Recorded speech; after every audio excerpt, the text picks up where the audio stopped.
لا، الرحمن جاي بعد رب الايه؟ رب العالمين. ليه؟ لأن الله جل وعلا إنما هو يرحم رحمن بعبيده في الدنيا. حتى الكافر.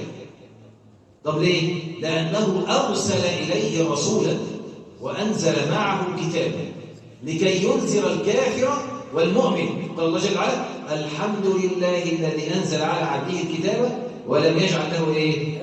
عوجا. إليه بقى قيما لينذر بأسا شديدا من لدنه ويبشر المؤمنين الذين يعملون الصالحات أن لهم أجرا حسنا ماكثين فيه أبدا وينذر الذين قالوا اتخذ الله ولدا. يبقى الرحمن أنه يرحم جميع العباد في الدنيا، لأن